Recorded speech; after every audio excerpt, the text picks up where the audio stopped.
welcome to Market Domination. I'm Julie Hyman. That's Josh Lipton, live from our New York City headquarters. We are giving you the ultimate investing playbook to help tune out the noise and make the right moves for your money. And here's your headline blitz, getting you up to speed 1 hour before the closing bell rings on Wall Street.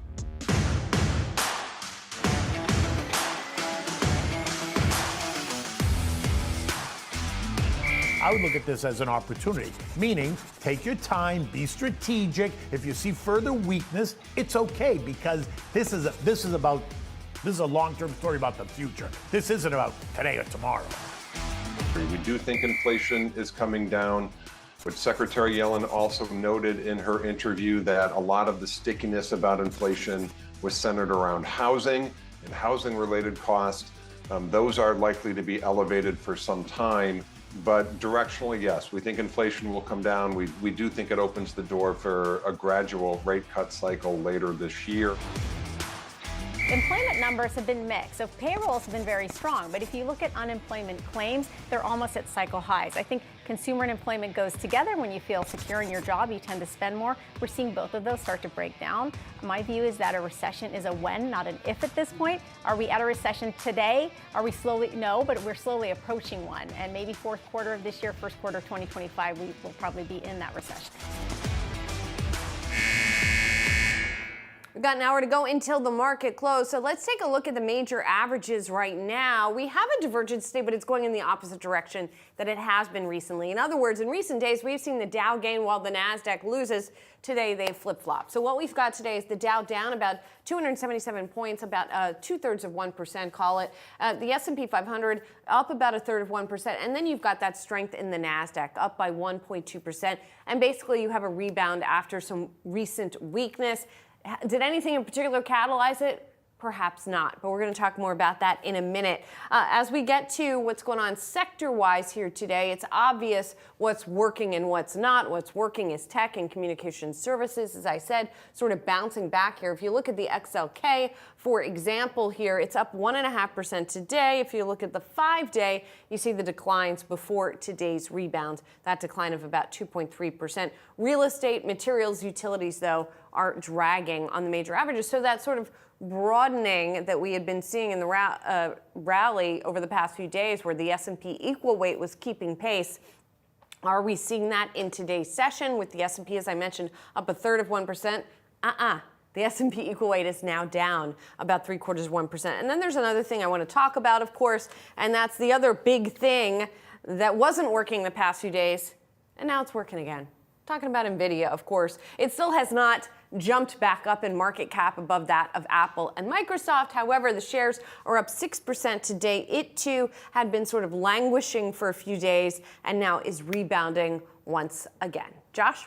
Thank you, Julie. Nvidia is on track here for snapping 3 straight sessions of losses. For more on what this does mean for investors, we're now going to bring in Steve Sosnick, Chief Strategist at Interactive Brokers. Steve, great to see you on set. Yeah, I love being here, Josh. Let me ask you this, Steve. So Peter Bukvar today, who is a very smart strategist like yourself, telling his clients this morning, he said for the past month or so, Steve, that Nvidia is what he's been making a beeline for. Not the 10-year. He goes right to Nvidia, sort of his gauge, his general barometer. Is that what you've been doing, Steve? Are you as focused on Nvidia, Jensen Huang's company? For better or worse, I have no choice but to be. Why do you say that, Steve? Because it's Nvidia's market and we're all just trading in it. I mean, realistically, it's been dragging us higher. And, you could see now we're in a bit of an interesting little cycle where the index, if you look at the major indices, and I'll define them as S&P 500 and Nasdaq 100, they move with Nvidia. Yesterday, for example, they sold off, not, S&P not in a major way, because the difference was the advancers on the NYSE outpaced decliners 2-1. Today, it's the opposite. So you've got Nvidia and the big cap techs pulling the market higher, whereas most of the stocks are lower. So it's this weird Nvidia and friends vis-a-vis everybody else. And it's a strange dynamic right now. Now, it's interesting because I know you saw the piece that our Josh Schaefer highlighted today with some research from BlackRock saying that tech mega caps leading is not necessarily a bad thing because their earnings are doing well. So it's not as though they're leading with sort of nothing behind it. Is that how you see things, though? Yes, but I mentioned I happened to see Josh on the way in. Yeah. He might have told us that. Yes, but the reason is, I'm not going to contest the data, and I guess it's not necessarily the death knell if it's a narrow rally, but just something nags at me that, because if everybody's trying to crowd into one particular sector, what happens if they try to get out? And that becomes very problematic. We didn't see that become a problem yesterday. I think that's because of end of the quarter factors making it more of a rotation. Yes, these companies do earn very good money. And someone asked me today, is Nvidia, would you buy Nvidia at these levels? And my comment was kind of neither here nor there, because it's not cheap, but it's not expensive either, because they do earn ridiculous amounts of money. It's just how much growth is priced in. And if they meet their growth targets, if they continue to grow at this exponential rate, it's not an expensive stock. If there's the slightest stumble, they are priced to perfection, and that's where the risk comes in. But are you surprised, though, because obviously this has been the big theme, the rally's been narrow, right? Yeah. But are you surprised that it's been narrow? Because some would say, Steve, of course these are the companies that are leading. These are, so the argument will go, our biggest, most innovative, dynamic, disruptive companies out there. Of course they should be leading. They should be leading, but to what extent should they be just leading and leaving everybody else behind is more the question. One of my themes for the year to date so far has been weaponized FOMO, and I think that's really what's driven a lot. What do you mean by weaponized FOMO? FOMO being fear of missing out. It's something that we all have. Just go on Instagram one day and you'll get it when you see what one of your friends is doing. But in reality, for institutional portfolio managers, it's the real deal. And the reason being is they can't be behind their peers, right? So if that guy over there is making a ton of money in Nvidia, or that guy's making it in GameStop, okay, I may not have put all my chips on the table. That's fine. But if I'm an institutional investor, I can't professionally be in that bottom quartile. I can't miss this rally. I can't hear from my investors saying, what are you doing out there? So I think what happens is that's where the piling on effect comes in, and we see it. Some of them are heavily weighted in the stocks themselves. Some of them are using options because they may not want to put all their eggs in one basket, so they'll buy call options, which give them the exposure to the upside while limiting their downside risk. I'm glad you mentioned that, because I want to highlight a chart that came to us from Deutsche Bank today, from Jim Reed highlighting it as his chart of the day, where he's looking at call option volume in mega cap growth in tech, which is all the way on the right side of your screen. It's hard to see, but there was a big spike in that versus the rest of the S&P 500. Now, Deutsche Bank is arguing that maybe that's reason for a pause now in that upward momentum. I don't know if the last few days already qualified as the pause, but what do you think? How do you read that huge spike in activity? This is where I start to get concerned that it's what we call a blow-off sometimes, when you just really get everybody piling in because it can't go down because we're just going to get on one side of the trade. That's usually when these things have a weird ending. Parabolic moves, and we've seen one in Nvidia, end in very unpredictable and often nasty ways. I'm not saying that this means Nvidia is going to hell in a handbasket, but what it means is when that big upsurge ends, that's usually accompanied by a lot of volatility because there's a lot of disruption. When the sure thing pans out, if everybody buys it, who's left to keep buying it? That's kind of the problem. Yeah. I want to switch gears a bit. Some economic data on tap, PCE. Steve, how important is that print going to be for the market? Very, and so I'll give you more than a one-word answer. I think if we're talking about a very data-dependent Fed, and we are, the market's pricing in a year-over-year rise of 2.6, which I believe is because of a 0.1% rise anticipated. So that is definitely helping the disinflation argument. Now, 2.6 is not 2. I don't know if they need to really get to 2. I think they seem to be towing the line about we need to get to 2, barring some economic hiccup. So I think any number that diverges from that will change the narrative about Fed policy. A higher reading, I think people will get a little freaked out and say, all right, well, maybe maybe the idea of 2 rate cuts this year, 1 to 2 should be 0 to 1 or not at all. On the other hand, if the number is very encouraging, I think you'll hear a lot of talk about, Fed cutting sooner and quicker. By the same token, we've talked to a lot of folks lately who say it doesn't really matter that much this year, if it's 1, if it's 2, if it's none, in terms of the market ultimately where the markets end the year. Has it mattered that we went from expecting 6 or Right. 7 rate cuts to 1 to 2? No, it hasn't made a difference. Part of that is because the economy helped. I mean, it was inconceivable that we would have a solid economy and 6 to 7 rate cuts. They're mutually exclusive. And I think I've said to you before that, you know, if given the choice, I'll always take the stronger economy. Yes. But, you know, so if the terminal rate at the end of the year is, you know, instead of 5 1/4, if it's 5, if it's even 4.3, 4 3/4, or, you know, 4 1/2, really, what's the difference? It's not a big deal. You'll still have probably some sort of positive real rate of return, you know, on the risk-free assets, call them T-bills. And so it doesn't change the narrative all that much, but I think markets want to see the direction. And they really, I will say to this point, they haven't cared that the direction hasn't been in their favor. It hasn't made a difference. I can't let you get out of here without talking politics, Steve. You know that. It's the rules. Yep. Thursday, presidential debate, Biden, Trump. As a strategist, what are you watching for? What are you listening for? I'm listening for something that will sort of disrupt the 50-50-ness of the race. You know, either one of these guys is, you know, is gaffe prone. I'm not, you know, I think just, you know, will one of them say something that'll move policy one or the other? You know, I think Biden's policy announcements have been more consistent, let's say, than his challengers. But I think really just something that really is an out of the box circumstance that we talk about. I think if they just sort of get through the debate without too many fireworks one way or the other, we muddle on until the next debate or until November. Yeah. All right. Thanks, Steve. Good to see you. pleasure. Thanks for Great to see coming you, in, too. Steve Sosnick. And we're just getting started here on market domination. Coming up, shares of Novo Nordisk higher today after securing Chinese regulatory approval for its weight loss drug. We'll get the latest and check in on some of the other trending tickers from Yahoo Finance on the other side.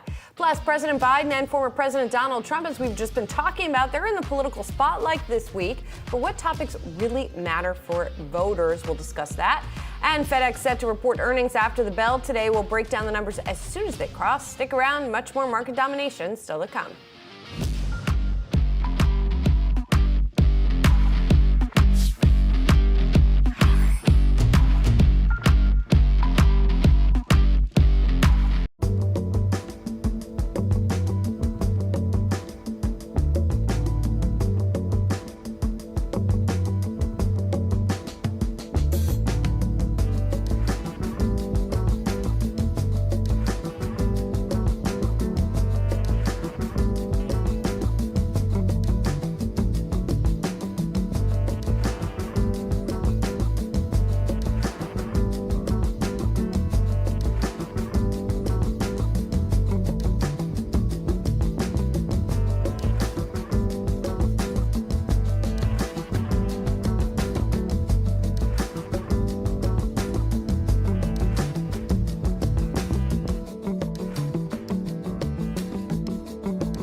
Let's get to some trending tickers now. Carnival stock, those shares are higher by almost 9% after the company's second quarter earnings topped sales targets. The cruise liner also increasing its full year profit forecast.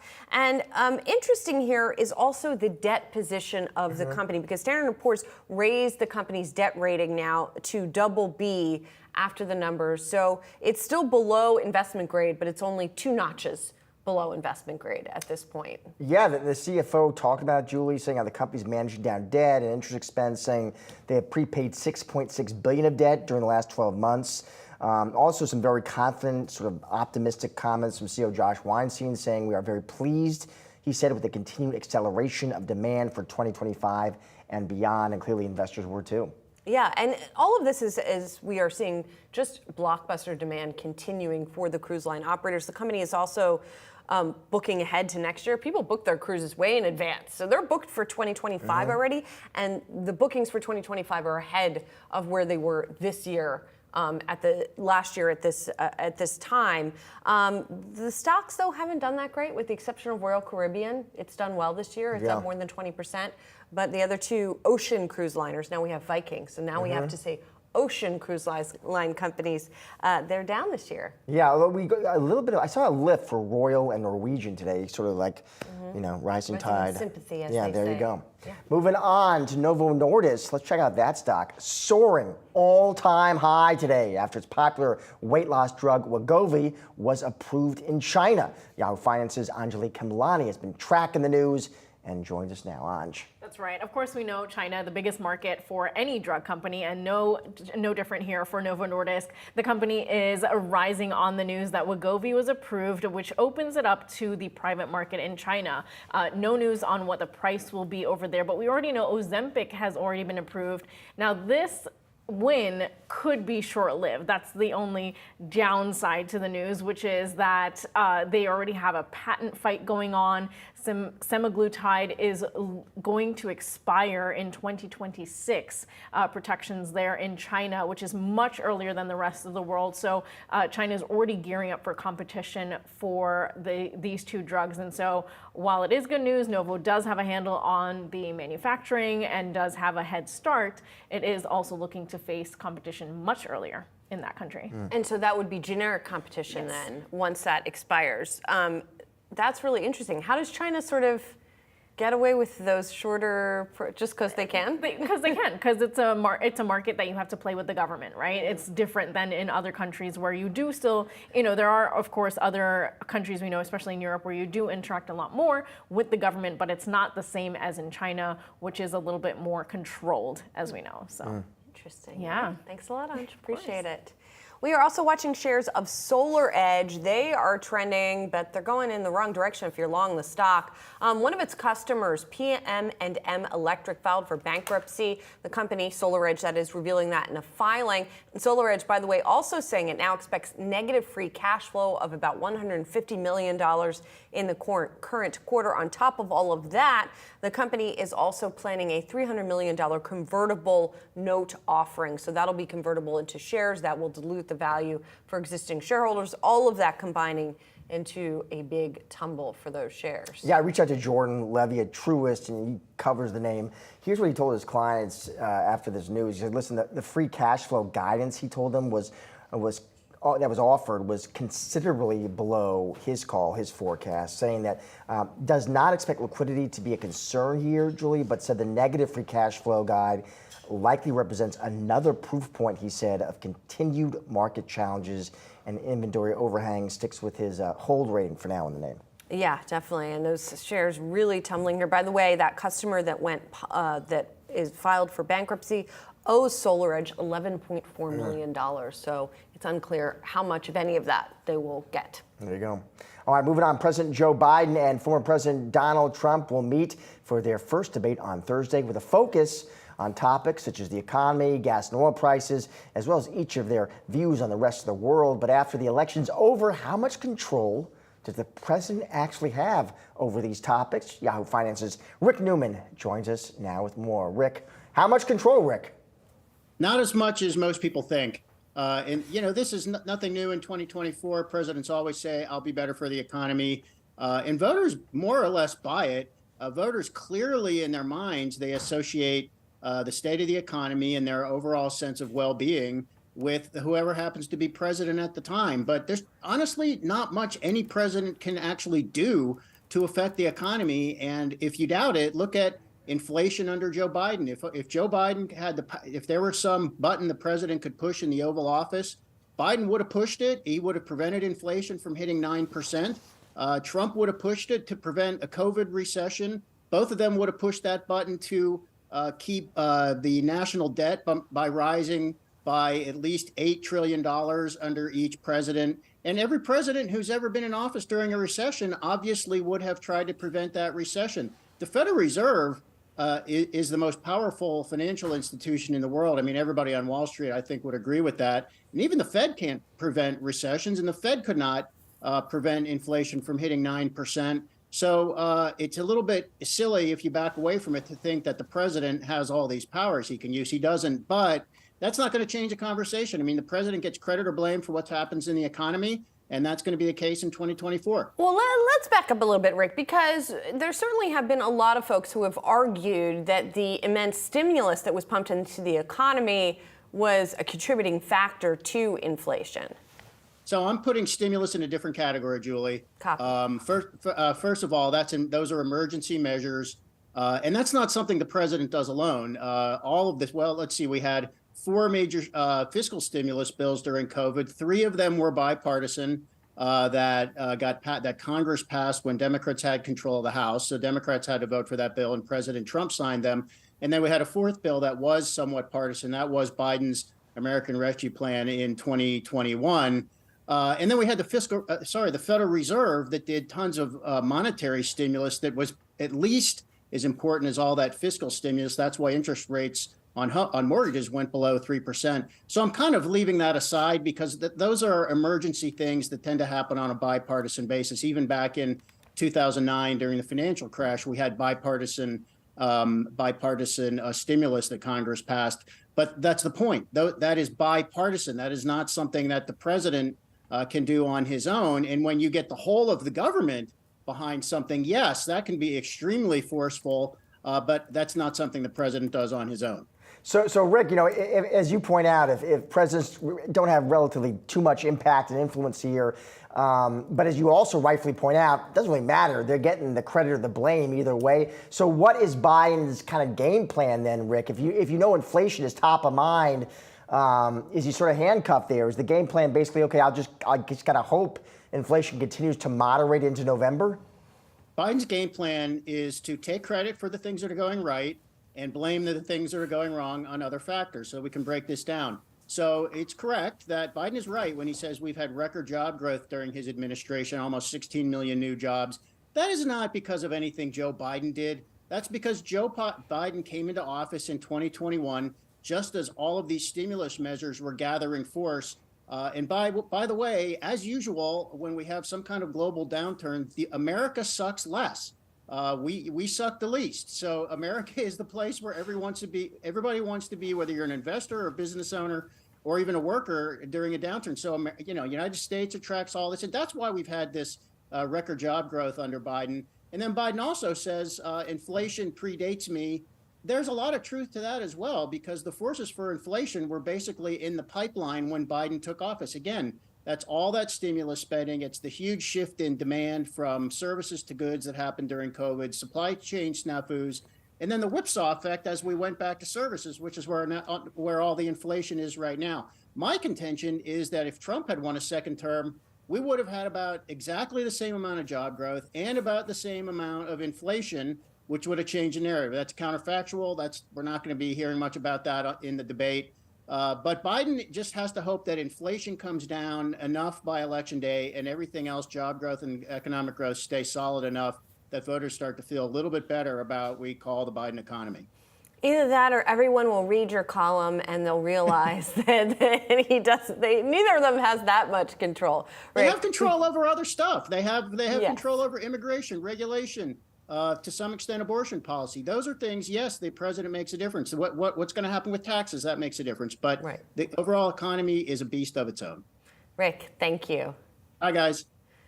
And there's also the matter of control over this next topic that we're going to discuss. President Biden and former President Donald Trump in the political spotlight this week, both preparing to take the stage in the first 2024 presidential debate on Thursday. And while Biden and Trump go head-to-head on their economic agendas, they share one area of common ground. That is stricter trade barriers with China. Here with more on U.S.-China relations, we have Shahzad Qazi, China Beige Book International Managing Director. Good to see you. Good to see you too. So they both agree in vague terms, right, about some level of protectionism with China.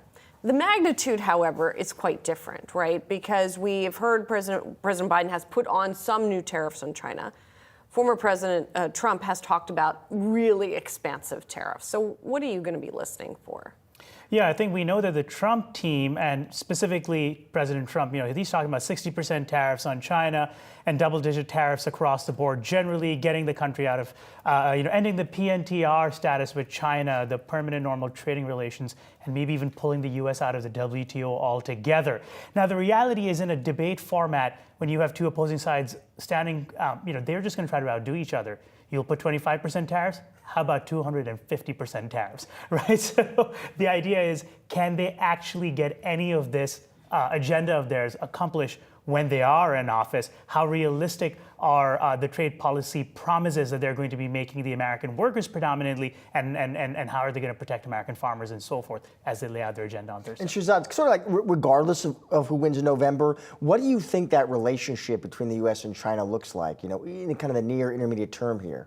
Yeah, tensions have been rising. There's no question about that. And I think specifically as we get into 2025, regardless of who's president, we are going to see that trade war part 2 play out. What is that, a trade war part 2? What does that actually look like? Well, I think what that looks like predominantly is figuring out additional industries on which there are going to be more tariffs. Getting really strict, I think, or stricter about export controls, maybe finally becoming a little bit more serious about curtailing outbound investment in strategic sectors in China. So the various aspects of U.S.-China trade and a relationship that we've seen, I think getting stricter on all of those will be absolutely in play. Have the tariffs that have been put in place accomplished what they set out to accomplish? Yes and no. We don't have any Chinese electric vehicles on our streets today, and Republicans in Congress and elsewhere will tell you that's because of what President Trump did when he was in office. We're not sure that's about it, but there is an example there. That said, look, we know that the trade deficit, of course, for us only grew in the aftermath of the tariffs. And now we know that trade is being simply rerouted through Southeast Asian and Central American countries. So we really haven't, if the idea was to bring down that bilateral trade deficit in a straightforward format, perhaps some years you can show the math. Well, it's been diversified at the very least, right? That's exactly it. That's absolutely it. Shahzad, it's impressive, too, how this seems to be the one issue, China, really, that Democrats, Republicans actually seem to agree on in Washington. This is the one issue where so much of the rhetoric seems to be China is not just a competitor anymore, but this rhetoric, China is actually an adversary. Are you surprised by that? This is sort of the one almost issue people in Capitol Hill can agree on? This predates President Trump coming into office, but it was gathering steam, and of course, he just accelerated this. And yesterday in Washington, D.C., I can't go from one office to another, Republican or Democrat, without talking about this exact issue, China as an adversary. What's happening and what is making it difficult for markets to track this is there's a lot of rhetoric, there's a lot of talk, but the action isn't always there. And it's become impossible almost on certain days and weeks to figure out how tough is this action actually going to be? What are the loopholes in all the executive orders that we've seen coming down? So it gets really murky when you start, when money depends on tracking these policies. Something else I'm also curious about is that while there is this bipartisan tone, certainly, with regard to China, we also know that former President Trump is, shall we say, or has been friendlier with Vladimir Putin, who is now in turn getting friendlier with China. So how could that potentially affect the relationship? Yeah, I think a lot of it will come down on personnel, and there's a lot of infighting that has, I think, begun in terms of who really is telling or would tell the president what to do. Some of it is, quite frankly, TBD, but at the end of the day, I don't think a lot of people have made money trying to predict exactly what President Trump would do. comes down to the man himself, I think. Do you think, for American executives and CEOs who are listening to this right now, how should they think about China as an opportunity? Is it still as big as maybe they once imagined 10 years ago? Or no, looking forward, it's still an opportunity, but it's going to be different. It's going to be smaller. Yeah. So first of all, world's second largest economy, not going anywhere. It's about becoming smarter on China finally. You can't take it for granted that the regulatory environment, the hard time is over, now we can go back and play again, it'll be fine. No, you have to track the regulatory environment in China very, very carefully. You can't assume that when the economy's in a little bit of trouble, the government will step in and shove a bunch of money into the system to propel growth. It doesn't work that way anymore. The economic model has changed. So it's about tracking the economy as closely and as intelligently as you possibly can. And quite frankly, the street isn't used to doing that. And so what, I guess kind of where is China right now then, right? We had all these sort of fits and starts at maybe more of a recovery that hasn't materialized, but maybe is starting to materialize? Yeah, I would say the first quarter, the economy kicked off on a fantastic start compared to where we had been. And as we look through now coming into the summer, I think there's probably a lot more resiliency in the economy than is being broadly recognized. Under the hood, I think some of the data, especially in terms of retail spending and all that, will likely remain choppy. We're looking at the property market with a lot of focus. And our view is that, probably second half of this year, we get a cyclical bottom in the Chinese property market, specifically, I should say, the housing market. If that happens, the overall economic story in China may be a lot more positive than I think currently investors anticipate. And just quickly, your base case, though, for growth this year, what does it look like versus last year? Look, last year they claimed they hit 5.2 and they claim they're going to expand over that this year. I don't think they beat last year's growth level, but they get close to that. So I think the picture overall is not nearly as depressing as some would have you believe. Not nearly as depressing. We'll take it. Shahzad, thank you so much. Appreciate it. And coming up, we are checking in on some of the top analyst calls of the day. Do not go anywhere. More market domination on the other side.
Consumer confidence levels ticking down slightly in June as Americans continue to show some unease about the state of the economy. This according to the Consumer Board's monthly numbers. Joining us now is Ian Wyatt, Huntington Commercial Bank Director of Economics and Commercial Market Strategist. Thanks for being here. Thank you for having me. So I'm curious, we're all trying to get a handle on the consumer now, and it does seem like there are cracks, particularly at the lower end. But what are you seeing? Yeah, I think that's very much correct. I think at the higher end, when I talk to, say, boat dealers, for example, even, or RV dealers, so we have a big lending business in that space, they're saying, the top end products, they're still able to sell. The really high ticket stuff where it's some retiree with a big equity account and says, how much Time to money? get a boat. Yeah, I mean, you spend it or at some point or you're going to die with a lot of money, so might as well spend it. I think it's more in the value-oriented products where they're seeing, and when you're financing with debt, where you're seeing a little more hesitation, especially given current interest rates. And how do you see the consumer sort of holding up, beyond just today, more, near intermediate term? What are you looking for? Yeah, I think one funny thing is we definitely have this, again, that debt aspect where I think if it's a product where you're borrowing to spend on it, you're going to have a different experience than talking about experiences right now. If you look at, say, Taylor Swift is not just Taylor Swift, it's sporting events. It's, Caitlin Clark obviously driving the WNBA. But you saw the other day MLB had their best attendance weekend in I think about 17 years. And you look, people are out there traveling. The TSA air travel data, if you check that, 7 of the 10 busiest air travel days in US history have been since May 23rd.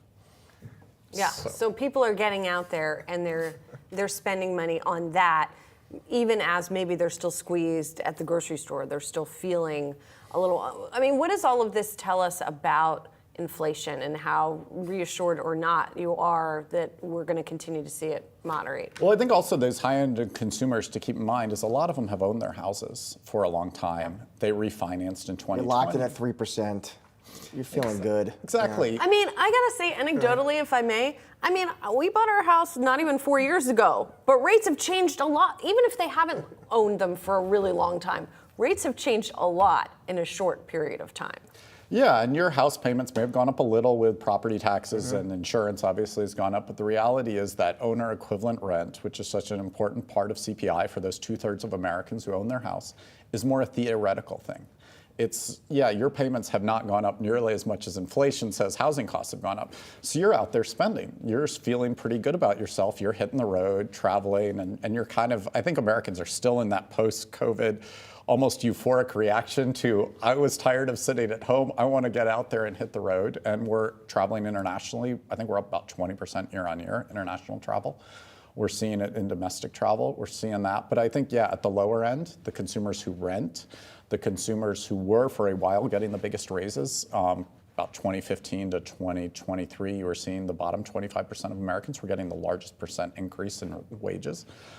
They are feeling some stress. We're seeing a little bit of cracks or maybe just some normalization there. We had very low defaults in 2020, 2021 amongst that population of consumers. I think we're seeing a little more stress there than we were. Ian, how do you, it's interesting because we're talking about the consumer and they're hitting Taylor Swift shows. They're hopping, they're going with the kids, hopping on the plane to Disneyland. But then we also have, Ian, all these polls, all these surveys which show people when you ask them about the economy, they don't feel so good. How do we square that? I think, we saw confidence come out today. You were mentioning that. Part of it, I think, is our confidence has become so political. If you look at, what party is in the White House almost determines how you feel about the economy. If you're, a Republican, you feel bad. You're a Democrat, you feel good. If the parties switch, you're going to see that flip the other way. And I think there is this. It's funny how much of a disconnect I feel like we're seeing. Consumers say they're going to spend less on restaurants, but we look at the card spend data from something like Fiserv last month. It's up. Restaurant spending's up. So there's a very much do as I say, not as I do, or look at what I do, not as what I say. Yeah, most definitely. So in addition to consumer, you also deal with a lot of companies, right? And you deal with lending to companies in construction and other, across the spectrum here. So how are they feeling? What are they doing? I think, I don't think they're quite as, at the beginning of this year, when I talked to manufacturers across, especially we have a lot of manufacturers in the Midwest, and we're expanding into the Southeast. When I talked to them, they were a little more bearish at the beginning of this year. They saw some softness in their demand. I think now they're probably as the economic picture's gotten a little worse from a data perspective, from a Wall Street perspective. Maybe they haven't gotten as negative. I think they've sort of stayed medium, while we've had some highs and lows. Those of us who study the data so intently, they're more looking at their sales data, their inventory data. They're seeing some okay stability, okay demand, but it also depends on the segment you're in. I was talking to an electrical contractor in the Midwest, and they were saying because of data centers, and this is an electrical contractor with large scale revenues, this is not mom and pop. And they were saying 50% growth in revenue they expected this year because of data centers. So we're seeing in Columbus, we have the huge Intel plant. Down in the Southeast, we have the battery plants. We have the new auto plants going in Columbus, in Columbia, South Carolina, not Columbus, Ohio. Savannah, Toyota going into North Carolina. There's a lot of really large infrastructure happening. There's a lot of manufacturing plants being built. And so what I thought was going to be a weakness, which was construction, as we saw a pullback on just sort of the standard distribution warehouses have gone a little ahead of themselves in terms of supply, pullback in multifamily, has not been. And they're still saying, it's a tough labor market out there for that kind of space. If you're looking for electricians, you're looking for machinists, tool and die makers, those are tough. You want to staff a gas station, that's gotten easy, I think. And so I've heard really a mixed picture on the labor market from our clients. Then that's still some good advice for perhaps new high school grads who are looking to go into a trade, trying to figure out where to locate geographically, I guess. I think, if you go into the trade school world, I think there's a lot out there. There's a lot of jobs out there looking for work, looking for skilled labor. I would say, skilled is the important part of that always. Right. But you've always looked, I started my career at BLS, used to study this data, talk to kids, and tell them, look, there's a decent cohort of high school grads who do pretty well, but normally they've gotten some other education, but it's just not the traditional college path. Right, exactly. Ian, thank you so much. Really appreciate it. Appreciate you having me. Thanks. Well, let's also get to some other trending tickers and calls that we're watching. Shares of Pool Corporation falling today after the company revised its 2024 earnings guidance. It cited slower than expected demand during the summer swimming pool season. And this hit not just pool, it hit, I was joking earlier, it created a real ripple effect. Nice. I'm sorry to repeat that very bad joke. Worth it, Julie. But it was not just other pool supply companies. Pentair, which apparently is gives Pool Corp chemicals that then distributes. I noticed Home Depot was lower today. There's really this big group that was lower on this commentary here because the forecast from the company, they slashed it a lot. They slashed it to the upper end at $11.44 from $14.19 a share for the full year. That is a big, big cut to earnings guidance. Yeah, I thought this line from Pool really stood out to me when they said the discretionary components of our business, which are the most affected by general economic conditions, have been challenged by cautious consumer spending on big ticket items like swimming pools and outdoor living projects. So just as we were just talking there to Ian White, you do have consumers here, at least some consumers, who seem to be prioritizing more, what they need rather than what they want. Well, and also if you think about, for example, a vacation, right? He was just talking about a vacation, or people who are in retirement who are buying a boat, who don't have to finance it. A pool is probably a financed project. And as rates have remained high, that's a headwind. Exactly. So maybe that's the differentiator there. No, for sure. All right, let's get to some other calls of the day here. Jefferies raising its price target on Chewy from 26, they go up to 31 there. And a note analyst citing sponsored ads as a driver. So Jefferies, a fan of Chewy. Chewy is starting to show signs of scale, they say, with marginal profit dollars flowing through at a higher rate. They talk about how sponsored ads is a driver, but operational improvements are also part of the story, Julie. Well, and what's interesting about that is because of those operational improvements, Jeffrey says, the company can deliver better earnings without an improvement in pet spending trends. I mean, for a while, you would see Chewy move because of the big pet adoption boom during the pandemic. Then that started to reverse, and Chewy reacted to that. So he's sort of saying it doesn't matter if they're getting more profit out of each. They call them pet parents on Chewy, right? You're pet. We're both pet parents. And that goes on to say, also notes share gains, pet spending. He does argue, listen, they're going to eventually rebound, offering long-term upside, balanced risk reward. He's arguing to his clients at these levels. All right, let's get to another call that we are watching. Truist initiating coverage on Celsius Holdings with the hold rating, a $60 price target. Bill Chappell, who's the analyst over there, saying the company is poised to post outsized growth. However, the company basically says that the he says the street expectations are ahead of the company's position, and that growing from here and more market share gains are going to be challenging. And this was an interesting note. He looked at some of the other big energy drink companies here. He looked at Monster, for example, and compared it with Red Bull and talked about their market share and that they're sort of dominant and that Celsius is going to have to kind of claw to get additional market share from here. Yeah, it was an interesting note because he actually, long term, he likes this story. I mean, he's constructive. He says, listen, they've got the brand has a differentiating message, they're targeting a new, broader demographic, strong partner to expand distribution.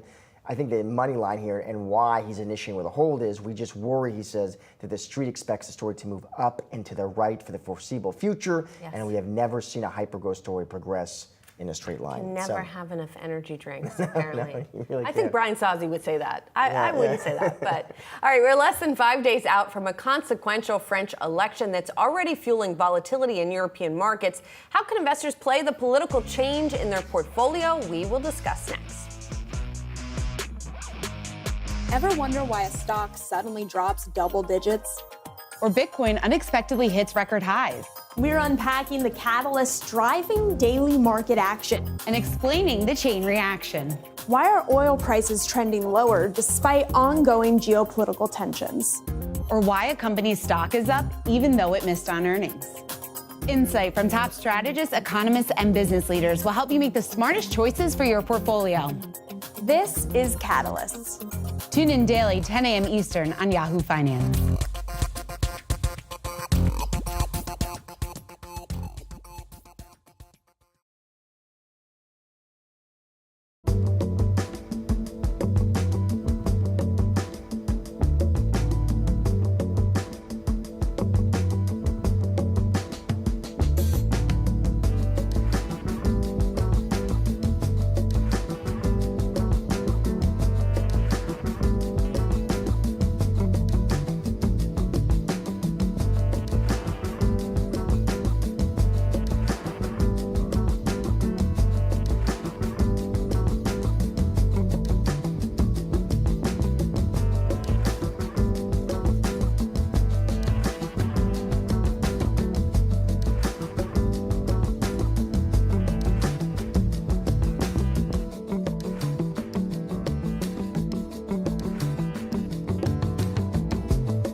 consequential French election kicks off over the weekend, and the outcome could have big implications for broader European markets. We're looking at how U.S. investors can navigate the big picture with the Yahoo Finance Playbook. And we're joined by Ben Emmons, founder and chief investment officer at FedWatch Advisors. Good to see you, Ben. So the setup here is that Emmanuel Macron of France has called this snap parliamentary election. It was a surprise for pretty much everyone in France, including those in his own party. But it looks like what could happen as a result is that particularly some of the right wing in French politics could gain some ground. We've already seen a lot of volatility in French assets. How should investors be thinking about this situation? Yeah, I think, Julie, it's once again a story about France being in trouble with its management of its debt. You know, the European Union, the Monetary Union, has some specific rules around deficits and debt. And these right-wing, also left-wing parties have a very different view about it. They view that we shouldn't really be following those rules. And since they now have gained so much in the polls and that has woken up Macron and he's called those snap elections, investors suddenly are aware of, like, wait a minute, there's this euro risk now centered in France. And people are maybe looking at this too as a sense of, like, well, what happened with the UK years ago, the Brexit, that this becomes this idea of Frexit. Now, I think what really happened here, though, Julie, is that there was an initial reaction in the CAC 40 index quite sharply, and that sort of recovered. I think the play as investors that this election will be really about a new coalition in Parliament, and it then depends a bit on how a coalition is formed. What the ultimate outcome will be for investors of, will France really tilt to a side where it doesn't follow the rules, or that it still is some compromise?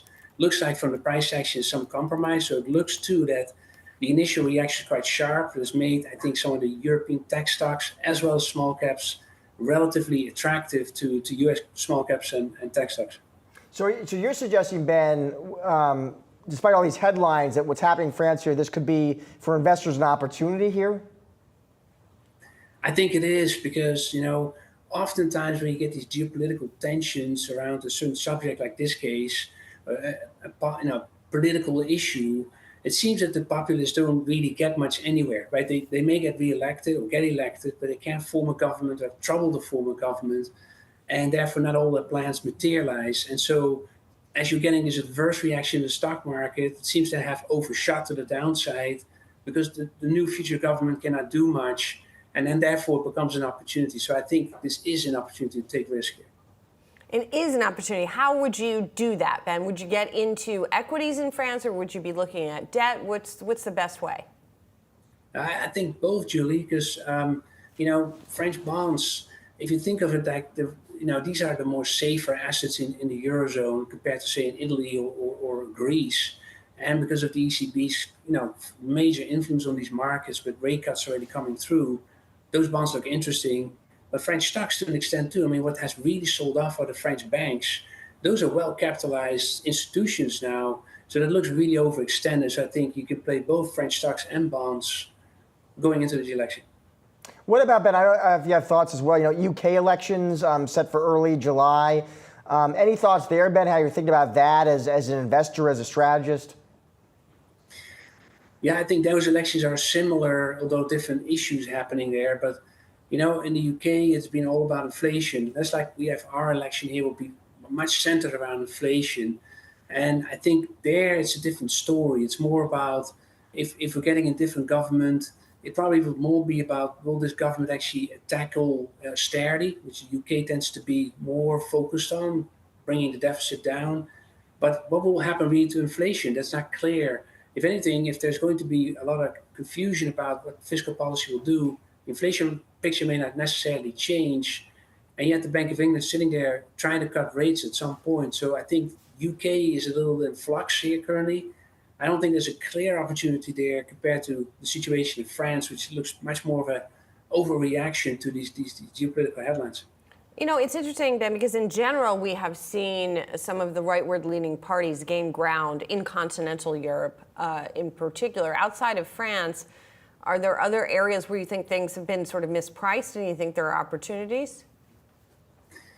Well, we have a very subdued volatility environment, Judy, and so it has made some of the opportunities a bit limited. I think now what happened over the last maybe week to 2 weeks in our own market here in the US, you get suddenly a stock like Nvidia really drawing down by 15% and it pops 7% higher today. It's sort of like these really short-term opportunities. I think we have to wait and see what happens with our election in particular. What will be the dislocation coming from that? The presidential debate that comes up now, maybe the first catalyst for markets start thinking about like who really has the best shot here. If it's going to be tariffs and tax cuts, or it's going to be again more fiscal spending. So I think in the next 2 days we're getting maybe these mispricing more clear here in terms of the U.S. markets, for example, more opportunity to see if there's opportunity to take risk. All right, we'll be watching. Ben, thank you so much for joining the show today. Appreciate your time and insight. Thank you. And we're wrapping up today's market domination. Don't go anywhere. We've got you covered with all the action following the closing bell, including the latest earnings from FedEx. Stay tuned for Market Domination Overtime.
That's the closing bell on Wall Street, and now it is Market Domination Overtime. We're joined by Jared Blickry to get you up to speed on the action from today's session. Let's start with where the major averages ended the day. As we've been talking about, another divergence between the Dow and the Nasdaq, but they flipped. They switched places. So the Dow down today about 296 points, about 0.75%. The S&P still hovering in the middle, up about 0.4%. And then the Nasdaq, the big winner of the day, up about 1.25%. Now, another trend that we have been watching in recent days was a broadening of the moves. Well, today, the S&P equal weight index is dramatically underperforming the S&P 500, which leads us once again to believe that it is a number of the small well, not the small, the very large, a small number of the very large growth mega caps that are helping lead the gains in today's session. You see that in the Nasdaq 100, which is also outperforming on the day. You still see yields kind of hovering around 4.25% or so. So that's something that is not creating any kind of obstacle for some of the gains that we're seeing, but just basically kind of a rebound move today, Jared.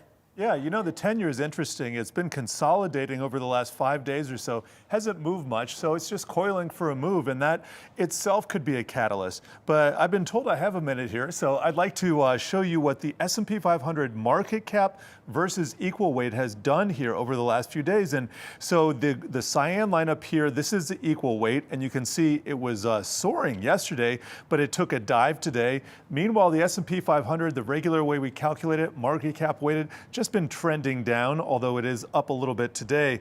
And you can also see an interesting dynamic in the Nasdaq versus the Dow. Dow is in the green here, Nasdaq is in the red. And again, this is over 5 days. So we'll have to see if anything comes of this, but I'm going to be talking in 30 minutes about kind of a change in leadership that we're seeing, and maybe this will last, maybe it won't. This is a Nasdaq 100, and guess what? All those doomsayers, those naysayers who thought the market was going to zero, Nvidia up 6% today, Meta up 2%, Alphabet up 2%. And when you look at the sector action, what a break from the days before. Communication services, that's up 1.14%. And then XLK, that's tech, is up 1.8%, and really nothing else is outperforming today. So a real switcheroo in the market. Real estate and materials both down more than 1%. Utilities also down nearly 1%, Josh. Jared, thank you. See you in about half an hour.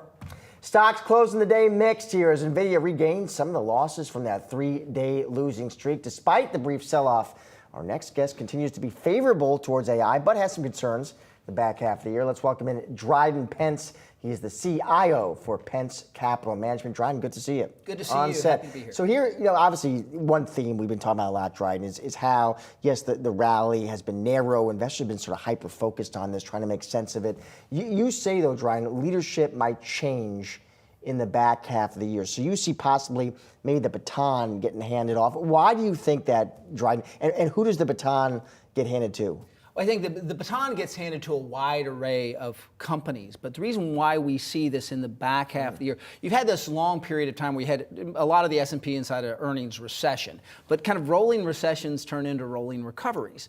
And as we get into this back half of the year, I think you're going to begin to see earnings pick up in the 493, the broadening out of the rally. And I think one of the key reasons for that is you now have had a year of 5.5% interest rates. So corporate CFOs understand their cost of capital. They can plan better. I mean, they've been preparing. They've been preparing, and that's going to finally show up in additional earnings because you know your cost of capital. You can predict your margins. You're going to see some margin expansion, and these companies that the basic guys out there are going to begin to get back on track.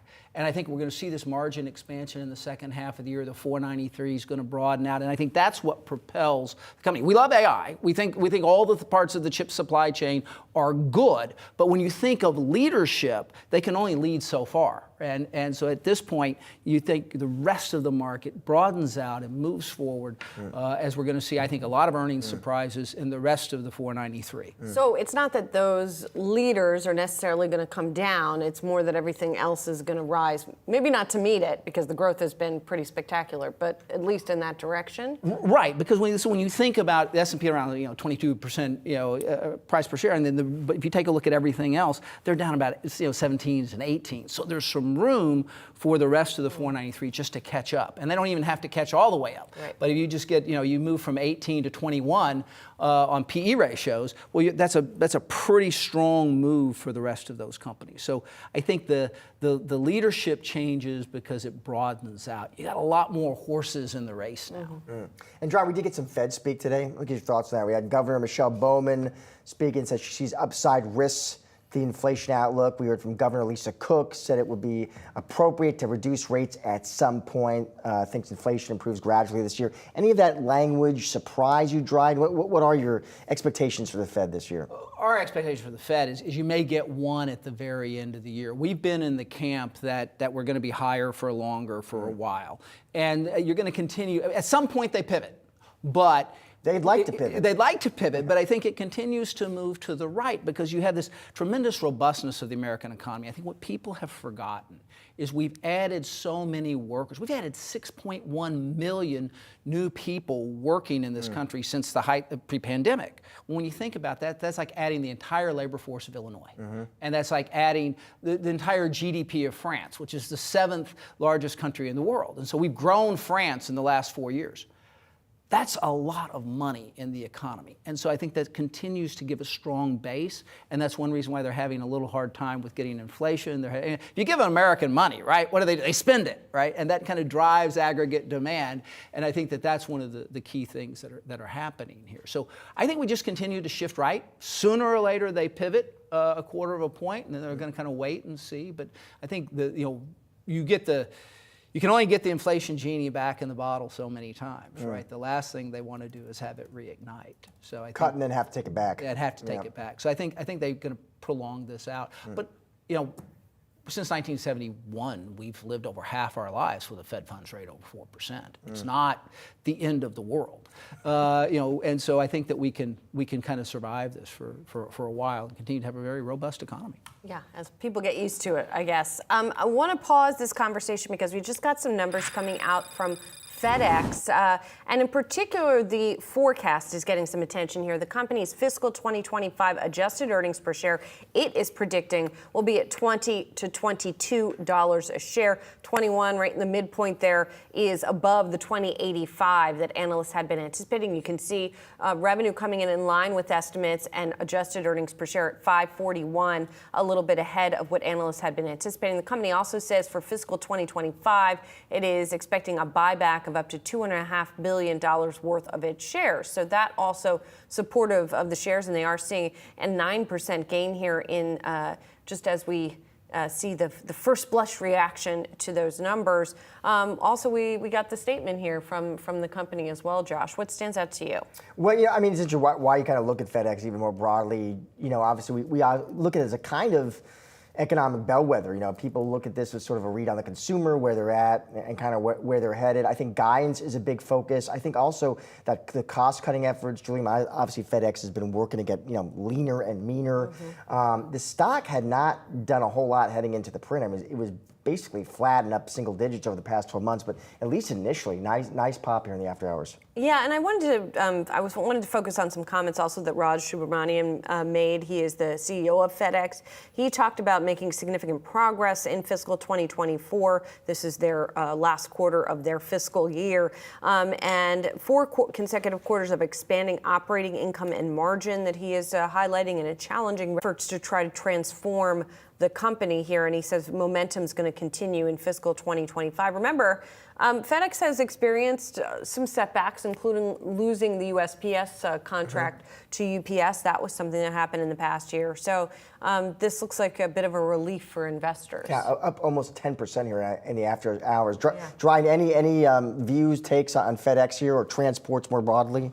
Well, we like FedEx, and it exists in some of our unit investment trusts. And I think what you're seeing is 2 or 3 things going on here. First, this is, again, that broadening out thing we just talked about, because you're beginning to see that earnings recession. The thesis playing out in real time, Dryden. It's playing out real time, which is a good thing. But I also think you're seeing a re-acceleration of e-commerce, and I think that's going to help FedEx all the way through. As e-commerce kind of peaked in COVID and then kind of came back down, and now we're seeing a re-acceleration in the growth of that. That's going to be I think accretive to FedEx. I like stock buybacks. When a CFO thinks his company's worth a lot more than everybody else does, he knows more about the company than anybody else. So I think that all of those things are positive trends that we can see. And I think that you're, again, cost cutting, getting that whole margin expansion thing we're talking about. So I think that this falls into that, and that's a favorable thing for us. How long, FedEx talking about continuing to try to get costs in order, get new discipline here, not just for FedEx, but more broadly for companies.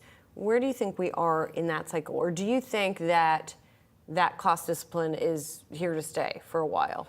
I think cost is, back when we had peaking inflation, whether you needed to raise your prices or not, you did. You had a wonderful excuse, right? So everybody was able to raise their prices, but then they needed to come in behind that and actually impose some discipline. And so I think cost cutting is now going to get very important to people. They've raised their prices almost as much as they can. You're seeing some consumer pushback on that. So now if you want to expand your margins, you've got to have some discipline. You now know what your cost of capital is. The next move there is down. Now let's get our operations straight and let's try to figure. So I think FedEx is recognizing that and playing right into that. So going through this quarter, next quarter, and next quarter, I think they're headed in the right direction. But I think you're going to see more and more companies coming out and say we're going to impose some discipline here. And I mentioned, Ryan, I mean, people, folks still do look to FedEx as a kind of bellwether, kind of the macro, the consumer. Do you use it for that as well? Do you think it gives you a read, a broader read? It does. It does. And FedEx is almost a verb. I mean that you say I'm going to FedEx it to you, even though you may use a different carrier. And so I think you want to be a verb as a business, right? You're so ubiquitous out there. But I think that I do think it is a bellwether because particularly on the e-commerce side, now you have to look at Amazon, you have to look at FedEx, you look at UPS and all of these things. But e-commerce continues to grow dramatically as a part of our national pastime, which is retail therapy.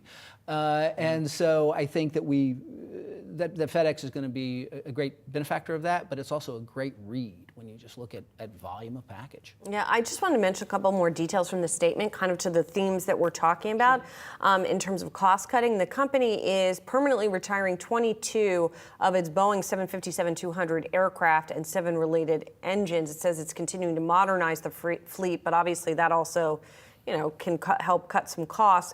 The other thing that stood out to me is international yields did not perform well, but that U.S. domestic package yields did perform better, which kind of speaks to what you're saying here, Dryden, about maybe a little bit of pickup here in U.S. demand. Exactly. I mean, the U.S. economy is moving at a little bit different speed than the rest of the world, and so we're kind of picking up a little faster, a little stronger, more robust. I talked about all of the people working. We've grown France, right? So I think that in that sense, all of this feeds through to a continued greater aggregate demand. And that means the consumer is going to shop more. And if they're shopping more, they're shopping online. And if you shop it online, it's got to get to your door. And I think all of those things feed right into this. And fuel prices are a big deal. So if you can retire your inefficient fleet for a more efficient fleet, that's probably going to help that cost-cutting thing we talked about. Right. Yeah, definitely. All right, Dryden, thanks so much. Appreciate it. Absolutely. Nice to see you in person. Coming up, less than a year since its first delivery, Tesla's Cybertruck gets recalled for a 4th time, and investors focusing on one key stat from the announcement. We've got more market domination overtime coming up.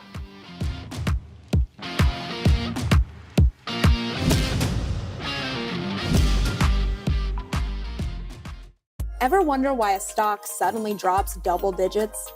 Or Bitcoin unexpectedly hits record highs?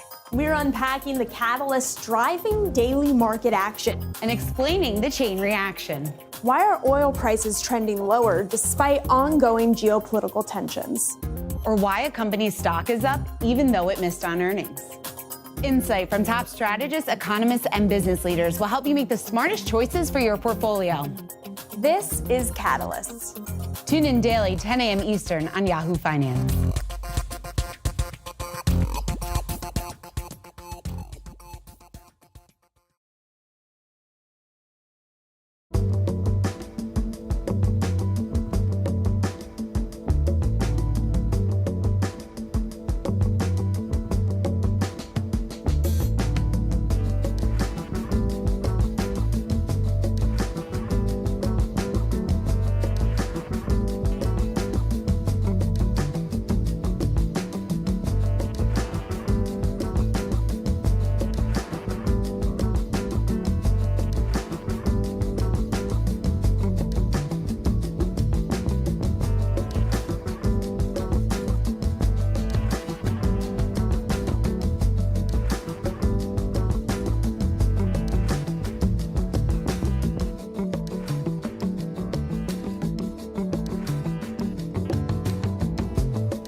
Rivian shares are surging after hours as it gets a hefty investment from Volkswagen. Here with the details, Yahoo Finance's senior reporter Pras Subramanian. This happening just as you were walking to set. This announcement made in a tweet or a post on X. Right, with CEO RJ Scaringe talking about how him and Oliver Blume, the CEO of Volkswagen, sort of made a deal here to create a joint venture. $1 billion in funding coming in to make this. It's for electrics and electronics and software kind of platform stuff. It's like kind of the backbone of some of these electric vehicles. It's going to be sort of, that's the joint venture, is this technology going to use across a number of EVs, and it could be as much as $5 billion given the progress of their JV. So for Rivian, you see the stock up. I mean, this is a huge move right there. It's after hours, right? Then trading, but basically, this is kind of allay some concerns about do they have enough money to kind of keep going to reach 2026 when their volume vehicles come out? That was my question: is whether you thought, Pras, this sort of like helped to change the story, the narrative, because there was a lot of big questions about this company and we don't know. And we don't know. It's the $1 billion is convertible offerings. We don't know how much that's going to be in terms of stock, but. Right now, you got to say to yourself, they have the ability, they have the backing of VW, one of the biggest auto companies in the world, to kind of execute their vision, bring out those mass market vehicles in 2026. So it's a big step in the right direction for Rivian. I think that's why we're seeing the enthusiasm right now in the stock. Big move for them. And just for people who have not followed this closely, they make this sort of premium electric pickup truck, which I personally think looks really cool when you see it out and about. But the company came public in 2021 at $78 a share. And as we just saw, they're trading, even with this big increase, they're trading around 15. So the sort of listen, almost everything that went public in 2021 has come down a lot. But still, the prospects for this company that were so lofty, it's been had a harder time. Yeah, at the depressed price levels, as it was below, I believe, $10 at some point. We're talking about they had enough cash on hand in IP technology where it was sort of like even money, right? You're paying obviously the debt is there. That's the big problem. But you're absolutely right, Julie. I mean, the enthusiasm was insane at that point, and it kind of came back to earth. We kind of saw the fact that they were losing money on every vehicle that they sold. RJ Scaringe said yesterday, or in a Reuters report yesterday, they went to visit the factory and they talked about how they'd improved a lot of their cost cutting. They simplified processes, cut some like 50 components from some of the vehicles. They're making the vehicles cheaper. That was a big positive we saw yesterday. And then couple that with today's news. Here we go. You get this big pop. All right, let's talk about something else going on in the auto space as well. Tesla hitting another speed bump with its Cybertruck. The EV giant announcing its 4th recall on the vehicle. But we also got a little bit of numbers info, right? Yeah, so in a recall, there was 2 recall notices today. Okay. One for the large wiper blade that everyone knew would kind of be a bit problematic because it's the biggest wiper in any commercial vehicle. It's huge. There's an error, there's an issue with power surge issues with that, could malfunction. Also, a piece of trim could come off the back of the bed. They need to reapply that. But in the announcement, they talk about how 11,688 vehicles were affected. Now, what this means is basically these are the amount of Cybertrucks that are out in the wild that have been sold or in transit to customers right now. So what we know is that they've created this many vehicles since December of last year, right? So looking at back on the hand math, we're talking about around 1,700 vehicles a month Tesla made on average. Now, Musk said at the shareholder meeting this past 2 weeks ago that Tesla reached a 1,700 weekly production record on the Cybertruck, and on their way to 2,500 a week, which should equate to around 125,000 vehicles a year, which is where they kind of want to be. The big question is, are there enough people to buy these things? Right now, I think that they're kind of like fulfilling orders of people that have pre-orders in, right? So yes, each one's getting sold. That's not a problem. When they get to 125, 200 vehicles a year, 200,000 vehicles a year, do they have that demand for that? It's a good question, especially if they keep having to take them back to the dealer to get things fixed. No over-air updates for a broken windshield wiper. Yes. No, can't do that. All right, Pras, thank you. Appreciate it. Well, after days of dangerously high temperatures across the Midwest and Northeast, millions are finally getting relief, but those record high temps come at a big cost to the economy. The Atlantic Council estimates that extreme heat costs the U.S. GDP $100 billion annually. That's a figure that could double by 2030 as climate change takes its toll. I'm joined now by Nathaniel Cohane, president at the Center for Climate and Energy Solutions. Nat, thanks a lot for being here. So, obviously, it's on our minds when it's hot out in particular, but this is something that flares up increasingly here. What are the most acute sort of pain points when it comes to heat specifically and its economic effects? Yeah, well, thanks very much for having me on. And as you say, in much of the country, we're feeling a little bit cooler than we were a few days ago, but it was only a couple of days ago we were setting heat records.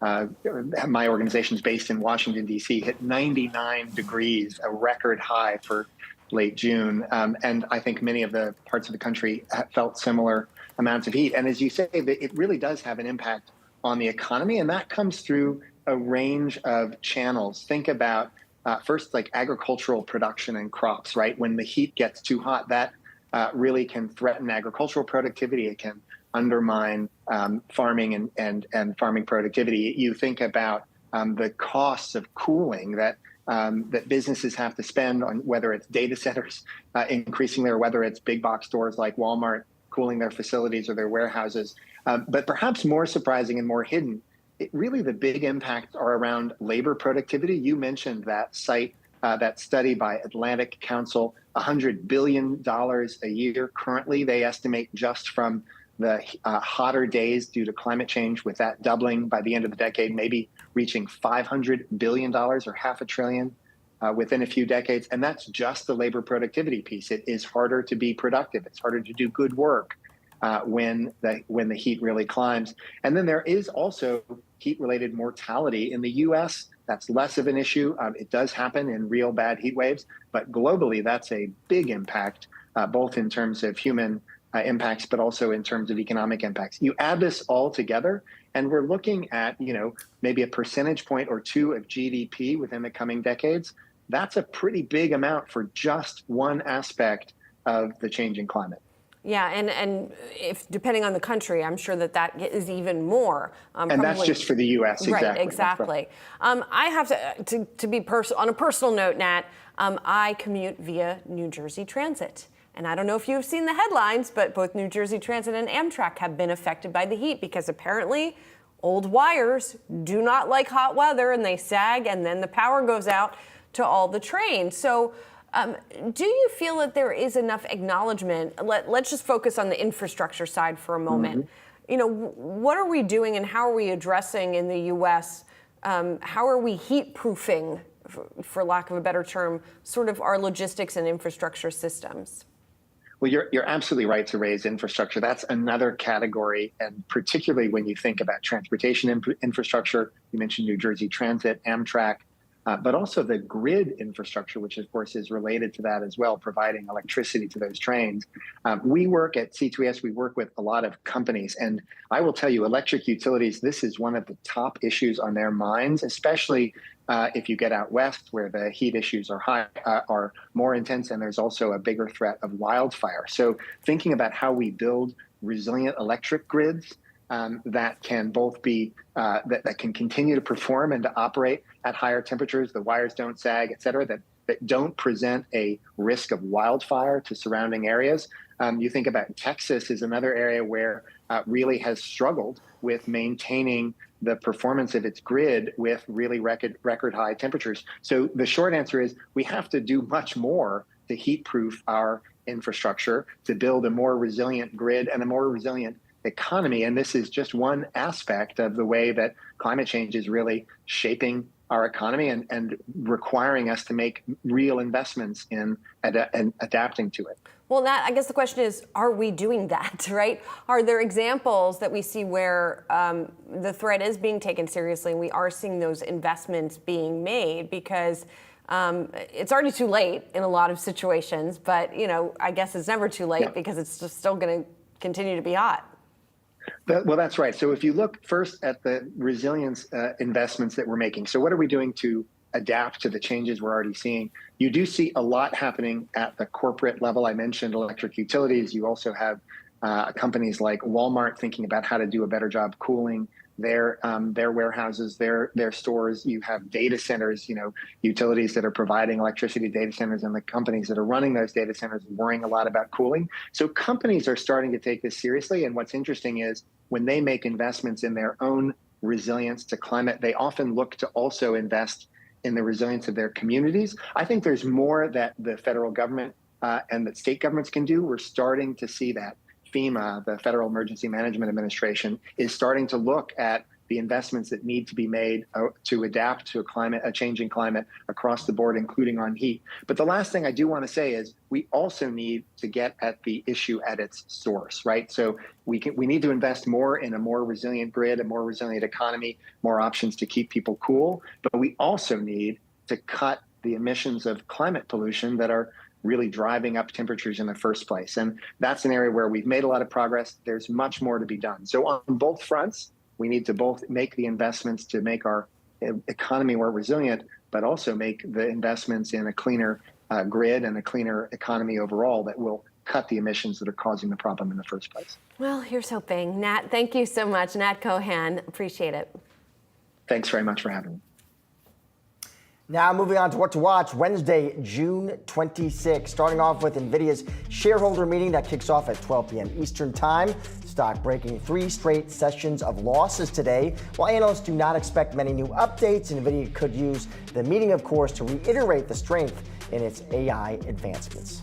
And moving over to Chipotle, the company is initiating a 50-to-1 stock split. That'll take effect when the markets open on Wednesday. Chipotle stock has seen consistent growth, skyrocketing more than 40% year to date.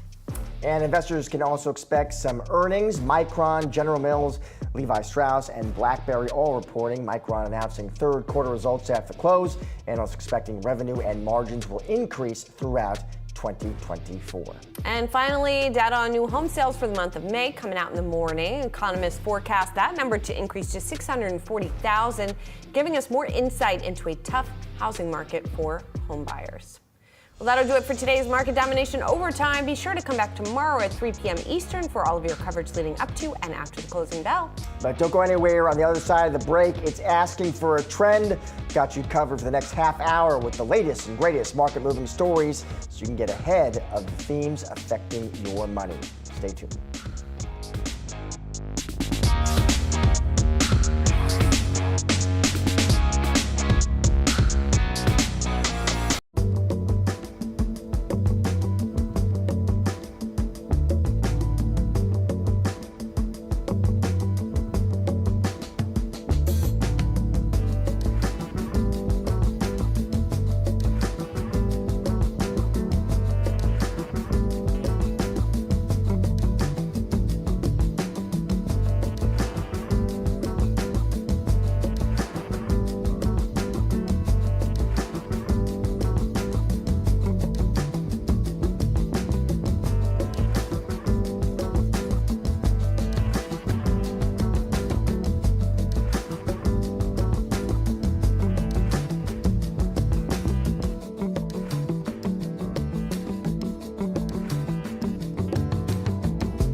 Hello and welcome to Asking for a Trend. I'm Josh Lipton. For the next half hour, we're going to be breaking down the trends of today that'll move stocks tomorrow. There's a lot to keep track of, so we're focusing on what you need to know to get ahead of the curve. Here are some of the trends we're going to be diving into. A reversal in fortune. Nvidia shares back in positive territory today after a multi-day stock slide.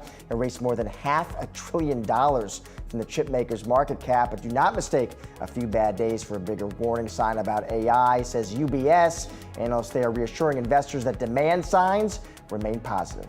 Plus, feeling less certain, consumer confidence edged lower in June but remained within a 2-year range, getting a slight boost from Americans' decent feeling about the health of the labor market. And finally here, the space race heating up. China's lunar probe brings back the first ever samples from the far side of the moon as SpaceX prepares for a launch later today in partnership with NASA and the NOAA. We're taking a look at the biggest players in the final frontier as part of our space race theme week. Well, the boom in artificial intelligence setting off a race for compute. Nvidia alone seeing data center revenue in the first quarter grow nearly 430% from last year. With this comes the focus to demand expansion for graphics processing units. And while supply has been a concern, our next guest points to other key factors to consider as well. Foundry founder and CEO Jared Quincy Davis joins us now with more. Jared, good to see you. Hey, great to see you, Josh. Thanks for having me. Describing your company, Jared, I thought it was interesting. I saw, I think it was actually one of your backers or investors kind of talk about, like, in this world of AI, they said GPU is king, right? And how they described it is what you were all doing is sort of making technology to make that resource, that very scarce computing resource, more widely available. Is that a good way to think about it? Yeah, I think that's a phenomenal way to put it. Part of the way we think about it is, I think GPUs are arguably one of the most important commodities in all of capitalism now. Everyone wants their hands on one. Everyone wants their hands on one. It's kind of one of the biggest areas of spend for basically every major company. You know, Google spends more on compute, AI compute specifically, than they spend on people costs now. It's true for a lot of other major companies. OpenAI spends $4 to $5 very conservatively on compute for every dollar in people. And typical startups are spending $2 to $3 on compute now for every dollar in people. And so it's a major area of spend. You know, that being said, I think people still don't use the chips very, very well. There's actually a lot of things that you can do to map your workloads onto the chips a lot more efficiently and can get a lot. So they're basically underutilized right now. Underutilized. Okay. Yeah, there's been a lot of talk of kind of GPU supply shortages, but I'd argue that rather than an undersupply issue, we actually have more of an underutilization issue. And so part of what Foundry does is we address that. We manage our resources really well. We're kind of a scheduling company, so to speak. Hey, what you're saying sounds simple, but I'm guessing actually the technology is pretty complex, Jared, I would think. Yeah, it's a pretty interesting problem. You can think of it kind of like Tetris. You know, you have how so? You have a bunch of workloads. They're kind of coming in. They're like blocks. They have a shape. Yeah. And you're basically trying to fit them really efficiently and minimize kind of gaps or waste. And so it's kind of a variant of a bin packing problem or a scheduling problem, but with a few hacks that we've introduced that kind of allow us to do this really, really well. And what's the service, Jared? What's demand like right now for what you're offering, and where's the demand coming from? Yeah, demand's, I think, really tremendous. I think people are still actually underestimating the extent of both the magnitude of the demand, but also the extent of the growth and the demand for these AI chips. We can talk about it, but there's this interesting trend called compound AI systems. I think it's fueling just a tremendous growth that hasn't been priced in yet. But we're seeing kind of demand from all sectors, from enterprises who are kind of, I think, finding in many cases productive use cases for AI that they're putting in production now more and more. But also from startups, both application companies using AI for end applications, but also for kind of research and development companies building these better base models, these foundation models that other people will use in their applications. And how did you get the idea for this, Jared? What's the origin story here? Yeah, so me, and many members of our team have a bit of an interesting background. We worked at the intersection of a few fields that are usually distinct. You know, one being deep learning research, and so I was at DeepMind previously on a team called the Core Deep Learning Team, and DeepMind's kind of now the division of Google that's leading a lot of Google's kind of frontier AI efforts. I also, me and many other members of our team did our PhDs in systems, which is typically distinct from AI. These are almost different tribes, they don't mix. Yeah. But we did our PhDs in systems under a great PI named Matej Zaharia, who's also the CTO and founder of Databricks. And so we've kind of been thinking about these esoteric questions around how to map workloads onto compute really well for a long time. And then also a lot of us have a finance background. So in between undergrad and my PhD, I worked, for example, at a private equity firm called KKR and learned a lot about data centers, a lot about enterprise software. And so I think we have a bit of a funny perspective at the intersection of finance, systems, and ML that allowed us to think about how the economics compute would evolve in a bit of a new way. Jared, it's a great story and a big, powerful megatrend we talk a lot about here. Thank you for joining us today. Yeah. Appreciate it. Thank you. Thanks, Josh. The S&P 500 and Nasdaq both snapping 3-day slides today as Nvidia shares rebound. Joining me now with more on the day's trading takeaways, Yahoo Finance's very own Jared Blickery. Jared. Thank you, Josh. Takeaway number one, stock market leadership. It is in flux right now. We have seen the Nasdaq and the Dow acting at cross purposes, but we've seen a trend change over the last few days, which itself kind of reversed today. So let me break it all down here. Here is the sector action for what we saw today. Tech and communication services, that's Meta and Alphabet and XLC. Those were number one. That's the mega cap trade. That's been doing very well, we know, over the last couple of years. But over the last 7 days or so, we've seen some other sectors really rise to the forefront. And here, over the 7 days, we see energy. Crude oil, WTI above $80 a barrel. There's XLC in the air again, so it's still in the mix. But then we have financials and staples, so a different mix at the top. And then here we have real estate, which is down 1.8%, not making too much of that. But all in all, it's kind of a change in leadership, and we can see that with software now. Even software is So under the hood, you're even seeing the other sectors and subsectors, Jared. Yeah, and I think the big takeaway for software is software, you know, people think of tech as this monolith, but you have software and you have chip stocks. You also have some other stuff. But software has not been doing well, but I want to show you this chart right here. This is an intraday chart, which looks strikingly similar to the 5-year chart. It's just a coincidence, but right now we have software, which is forming a cup and handle. This is a handle, hasn't broken to the upside just yet, but if and when it does, watch out. All right, levels to watch. Second point. Yes, well, the second point has to do with July. Seasonality. Let's get into it. We talked about this last week, so I got that chart plus another one. This is the new chart. This is July only going back 20 years in the Nasdaq. So each one of these is July only. What you can see is 10 out of the last 11 years have been positive there. And that's an incredible run. Good, so it makes you wonder, are we going to be profitable this July? Well, guess what? This is the first 10 days in the last 10 days of every single month. And what we showed, this is a chart that we looked at last week. July here, the first 10 days of July, best in the year. So we could see, you know, another big pop in July. Let's say, Jared, June, let's say we sail into July, right? Does that change how you think about what could be coming? That's I'm sorry, sail into July. Yeah. Will that change how the seasonality picture kind of painting here? Well, that's interesting because we saw a resumption of that mega cap trade today. I think if we saw some outsized returns over the following days into the end of the month, that this kind of diminishes. So you could think of it as pulling forward some of that demand. So maybe July doesn't have to happen if we end June with a bang. But, you know, if we go kind of sideways to down over the next few days, I would still look for that July pop. All right, final takeaway, Jared. Bitcoin. Bitcoin is facing its Mt. Gox cliff. And for those of you who remember 10 years ago in Bitcoin, Mt. Gox was the biggest cryptocurrency exchange, did 70% of all global volumes, and it crashed. It was actually hacked. They lost something like 750,000 Bitcoins. Guess what? There's 140,000 that are sitting there. They have to be distributed by a trustee over in Japan because that's where the firm was based. Once 140,000 Bitcoins, $9 billion. If they were all to come into the market at once, you could imagine the selling deluge that would happen there. No worries about selling pressure. Now, pull up the technicals. Give me the Jared takeaway, the Bitcoin. What are the charts telling you? All right. Now we're talking my language here. Here's Bitcoin. You can see it's down 4.6% over the trailing 7 days. Up 4.5% today. You know, it had kind of a rough go of it over the last few days, but it has bounced back. There's that Mt. Gox cliff. Also, Germany was selling some Bitcoin that had been confiscated there. You know, in crypto, you never know the whole story, do you? But here's the 5-year chart, and here's what I want to show you. Here's another cup. Here's another handle. This is a higher high than this one, but still, we're just flagging up here, waiting to break out. Until this range is broken, doesn't mean anything. All right, that's what to watch. Jared, thank you, my friend. Coming up, it is Space Week here on Yahoo Finance. Yahoo Finance's Brad Smith sits down with Voyager Space co-founder and president Matthew Kuda to discuss next big movers in space tourism. Stick around. We're asking for a trend on the other side.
The latest Yahoo Finance theme week is out of this world. All week, we're taking deeper looks into the investing angles for space. And today, the focus is the next big movers in space tourism. Joined here in studio by Matthew Kuda, who is the Voyager Space co-founder and president. Thanks so much for taking some time here with us. You got to take us into Voyager Space, where the company stands right now. I know you've made some more key additions, more hires, so really rounding out the team. What's next from this juncture here? Certainly, yeah, thanks for having us as well. You know, Voyager Space, we're the largest commercial user in the world of the International Space Station. So we've done commercial business with over 30 different space agencies, large corporations like Hilton Hotels to national security research institutions. And right now we are focused on building the replacement of the International Space Station, which is due to be disassembled and deorbited around 2030. Wow. Okay, so what's that process, what that timeline is like, and everything from conception to making sure that we've got it fully functional and operational in space? So the International Space Station is a strategic asset to the United States and our allies. It's over 20 years old, so it's just aging. It had about a 15-year engineering design life, so it's time for an upgrade. And about 2.5 years ago, Voyager, we were selected as a prime contractor to build the replacement of the ISS, and it's going to be disassembled and deorbited, retired. And then the future is private industry will own these as assets, and then the customers, government, venture capital-backed satellite companies, pharmaceutical companies will pay to use those microgravity laboratories as a service, and that's where the astronauts will go. And we're working in partnership with Airbus, Mitsubishi Corporation, and NVDA up in Canada. And so all that considered in the changing model of who's paying to play within the ISS, how is that going to make it more sustainable over time as well? So if you think about what NASA and really global space agencies have been doing since like the 1950s, they've been seeding the lower Earth orbit, so close to home economy. So things in space, they've been government owned, government operated, government funded. And over time, as it's become more mature, it's now safe and the proper time to kind of have the governments hand the keys over to private industry to own and operate LEO, so that now, you know, you can free up budget for governments that can do deeper space exploration where perhaps there's not quite a commercial market, you know, deeper space missions to Venus or Mars or things like that. What do you make of the number of private companies, Blue Origin, SpaceX, that are really competing for some of the government contracts, government dollars, in order to make sure that they're also being successful with their missions? And how does that set up for a more connected frontier, if you will? I think it's great. I mean, if you go back to the time of the space shuttle, to launch a kilogram into space was incredibly expensive, you know, like $1 million. And now, as commercialization has taken hold, launching mass into orbit, the order of a kilogram is much less, you know, $1,000. So a lot of business models start to close now that you can actually get stuff to orbit much more cost effective. And then now that we're able to have these business models that now actually close, you're actually able to use space not just for space, but space to improve humanity here on Earth. Where are we at in ramping up towards more sustainability as it kind of relates to our own ambitions for space? Right. I'd say we're definitely early, but we're on the right track. So if you think through like aviation as a proxy, you know, imagine flying a 747 every time you landed, you threw the airplane away, right? And you didn't reuse it. So, but flying rockets and things like that into space is highly complex, and you're 17,000 miles an hour and radiation. It's hot, it's cold. So you do have to be able to think a little bit differently. It's not here on Earth, but it's definitely something that is actually creating business and business models closing. Who are the companies right now that are doing space well? The obvious one is SpaceX. I mean, really without the ability to launch things into orbit, much more cost effective, some of the other business models that won't work. It's like, imagine trying to do global commerce before the internet if it cost, you know, $5 million to fly from London to New York. So the ability to actually transfer things is incredibly important. There's so many space barons, as they've been called. Jeff Bezos, Richard Branson, Elon Musk. How many more profiles really need to kind of enter into the fray for the broader public to have confidence that it's not just billionaires that are running the broader vision for space? The way I would answer that is a little bit different. It's less about the profiles. It's more about understanding. I have, I mentor folks and people ask me questions about how do I get into the space sector? And it's like, these are businesses, these are companies, whether it's Voyager Space or Blue Origin or a small startup, you still need marketing, you need public relations, you need finance, you need, all engineering, of course. So anything that you would need in any other traditional company, you need in space. And to me, the more you get people at the grassroots level just involved in space, the more it kind of starts to percolate up. Where do companies finally start to see profitability who are getting space right? Right. Well, I think you see some companies that are doing it right that are already profitable today. But the highlight is, to me, when I talk to folks about it, is stick close to home. So things that are closer to Earth, lower Earth orbit, it's still incredibly high risk. It can still be technically complex, could be possibly CapEx intensive, but sticking closer to home, you have a higher probability, at least from an investment perspective, to get your return on investment within a reasonable period of time. The further deep into space you go, Moon, Mars, and beyond, I think it's still a distant equity return. Matthew Kuda, who is the Voyager Space co-founder and president, thanks so much for taking the time here with us on Yahoo Finance. Thank you.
Deutsche Bank out with a chart looking at call volume in net mega cap growth plus tech compared to the rest of the S&P 500. Yahoo Finance's very own Julie Hyman joins me now with a closer look. Julie. Yeah, Deutsche Bank yesterday put out charts that make you go, wow, was I believe how they titled it. And this was one of the charts that they highlighted, Jim Reed of Deutsche Bank highlighting it in his daily note here. So this looks at call volume. So that is options to buy a stock, basically directionally a bet that a stock is going to be going higher.